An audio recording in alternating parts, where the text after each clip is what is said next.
Have you ever wondered why, even when you're craving a deep, soulful connection, there's this weird, almost invisible wall that goes up? Why do we sometimes shy away from the very thing we desire most? True intimacy, even more than we fear being told no or being rejected outright. It sounds crazy, right? Rejection stings, but could it be that letting someone truly see you, flaws and all, is even scarier? I remember a time years ago, I was dating someone truly wonderful.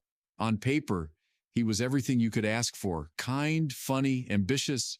We had great dates, easy conversation, and sparks flew. But every time we got close, I mean really close, like sharing a vulnerable moment or a deep secret, I'd feel this inexplicable urge to pull back.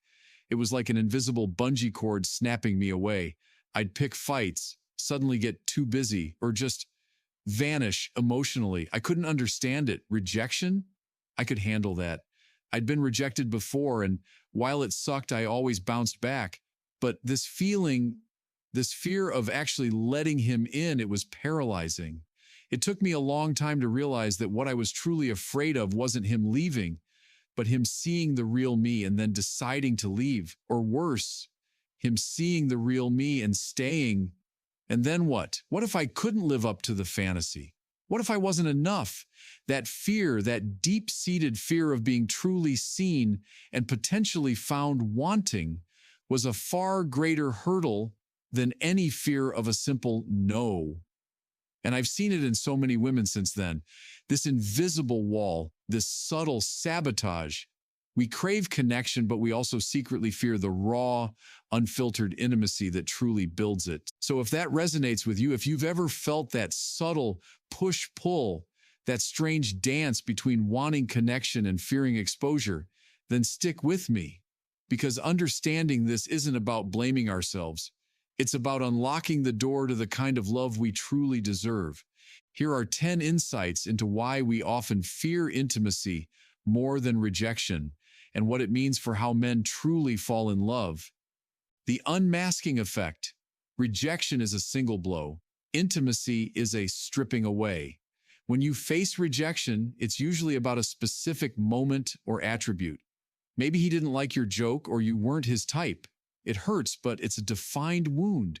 Intimacy, however, demands you take off your masks layer by layer. It's not one blow. It's a gradual exposure of your quirks, your insecurities, your past heartbreaks, your messy thoughts. The fear isn't just about him seeing one thing he dislikes. It's the terrifying possibility that once he sees everything, there will be nothing left to love. It's the ultimate vulnerability. The weight of expectation, rejection, ends the story. Intimacy demands a continued performance. When someone rejects you, the story ends. You grieve, you move on, but with intimacy, the story is just beginning. There's an unspoken pressure to maintain the magic, to keep being that captivating, interesting person he fell for. What if you're not always that person? What if your true everyday self isn't as shiny as the curated version? The fear isn't just about being found imperfect. It's about the exhausting pressure of trying to be perfect forever. The echo chamber of past wounds. Rejection is a new bruise. Intimacy reopens old scars. Everyone has emotional scars. Rejection might leave a new bruise, but intimacy, especially with someone you're starting to deeply care for, can accidentally press on those old, unhealed wounds. Maybe you were abandoned as a child or betrayed by a past partner. Letting someone new into your deepest self means giving them access to those fragile places, and the fear isn't just of their potential to hurt you, but of reactivating the pain of past experiences. It's like stepping onto thin ice after falling through before. The loss of control. Rejection is external. Intimacy is internal surrender. You can't control if someone rejects you. It's outside your power. But intimacy? That's a choice to surrender control. You're opening yourself up to influence, to being shaped by another person, and to having your happiness become intertwined with theirs. For women who are often taught to be self-sufficient and strong, this surrender can feel like weakness.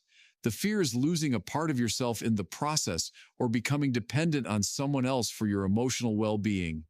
The if they knew syndrome, rejection is a missed opportunity, intimacy is a potential disillusionment.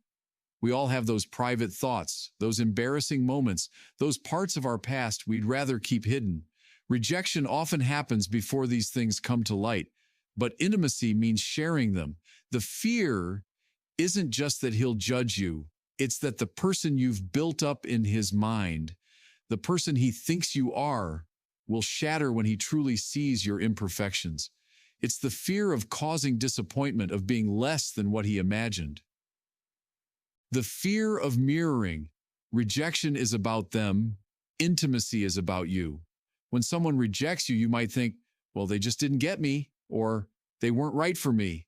It keeps the focus external, but true intimacy acts like a mirror, reflecting your own fears, insecurities, and unaddressed issues right back at you. It forces you to confront yourself in a way rejection never does.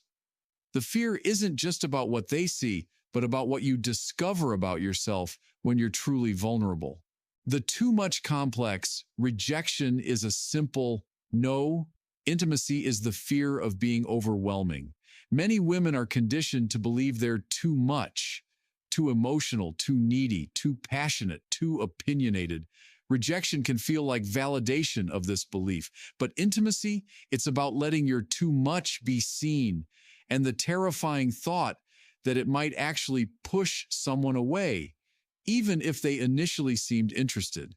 The fear isn't of being rejected for being not enough, but for being too much for someone to handle.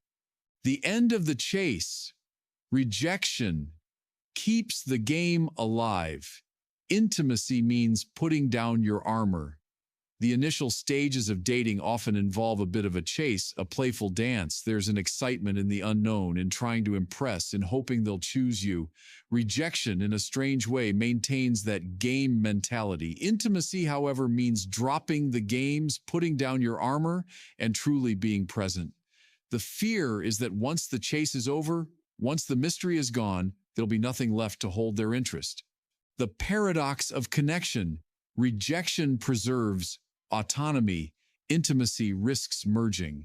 While we crave connection, we also inherently desire autonomy and individuality.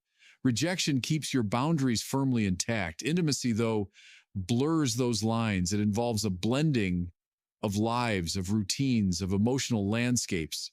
The fear is losing your sense of self, of becoming so intertwined that you no longer know where you end and they begin. It's the fear of emotional enmeshment, where your identity gets lost in the relationship. The fear of success. Rejection is a familiar failure. Intimacy is an uncharted victory. This one might sound wild, but hear me out. For some, rejection, while painful, is a familiar pattern. We know how to cope with it. It's a road we've traveled before. But deep, fulfilling intimacy, for many, that's uncharted territory. It requires a different kind of bravery, a willingness to believe in happiness, and a readiness to maintain something truly good. The fear isn't just of intimacy failing, but of intimacy succeeding and all the unfamiliar responsibilities and vulnerabilities that come with it. It's the fear of the unknown, even if that unknown is incredibly beautiful. Conclusion. So if you recognize any of these fears within yourself, please know this: you are not alone. This isn't about being broken. It's about being human and navigating the incredibly complex landscape of our emotions and past experiences. The good news is, understanding these fears is the very first step towards overcoming them. Here's my pro tip for you today. The next time you feel that subtle urge to pull back, that invisible bungee cord snapping you away from a moment of true connection, just pause. Don't act on it immediately. Instead, take a deep breath, acknowledge the fear, and then ask yourself, what's the absolute worst that could happen if I just leaned in? Often, the imagined catastrophe is far greater than the reality. And remember, when you choose vulnerability, you're not just opening yourself up to love, you're also inviting true, authentic men to step forward, because a man who is truly ready for real love isn't looking for perfection. He's looking for authenticity. He's looking for you. If this video resonated with you and you want to continue exploring the depths of connection and truly unlock the love you deserve, make sure to hit that subscribe button and ring the notification bell so you don't miss our next deep dive. And I'd love to hear your thoughts in the comments below. Have you ever felt this fear of intimacy more than rejection? Share your experiences. Let's build this community of empowered, self-aware women together. I'm here for you, and I believe in your capacity for incredible love. See you next time.